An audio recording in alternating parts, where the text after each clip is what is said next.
फटाक 30 सेकंड में खबरें डाउनलोड कीजिए तक ऐप।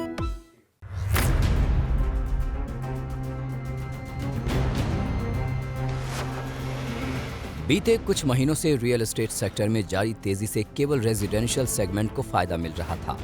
वर्क फ्रॉम होम जैसी सहूलियतों की वजह से कमर्शियल प्रॉपर्टी का हाल पहले की तरह ही बेहाल था। लेकिन अब ओमिक्रॉन की वजह से जारी तीसरी लहर के असर से ग्राहकों के सेंटिमेंट्स कमजोर होने और घरों की बिक्री घटने की आशंका बढ़ गई है।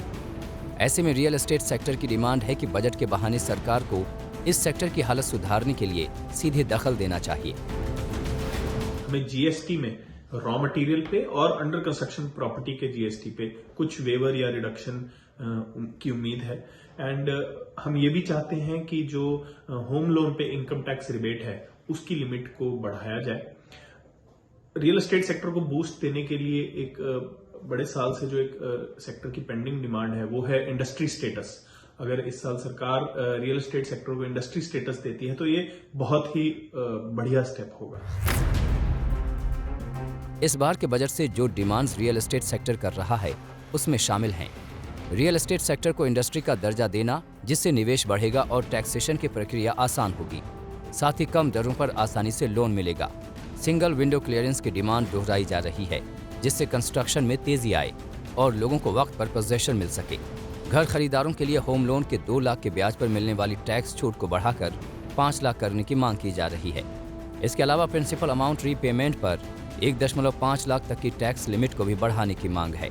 अफोर्डेबल हाउसिंग की लिमिट 45 लाख रुपए से मेट्रो शहरों में बढ़ाकर 1.5 करोड़ रुपए और गैर मेट्रो शहरों के लिए 75 लाख रुपए करने की मांग है।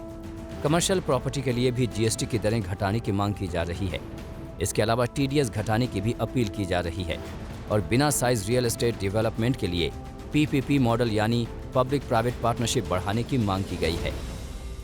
जीडीपी में 8% योगदान के साथ रियल एस्टेट सेक्टर भारतीय इकोनॉमी के लिए एक स्तंभ है।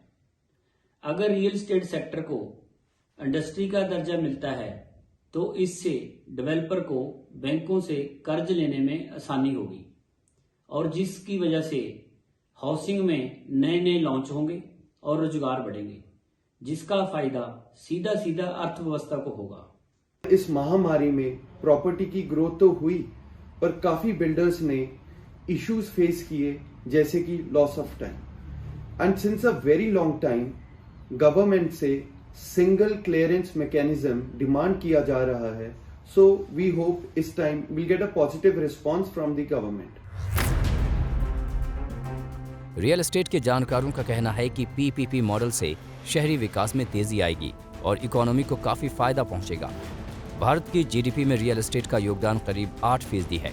ऐसे में इस सेक्टर में तेजी काफी मायने रखती है। यानी अगर यह सेक्टर तरक्की करेगा तो देश की अर्थव्यवस्था भी दौड़ेगी और रोजगार के मौके भी बढ़ेंगे।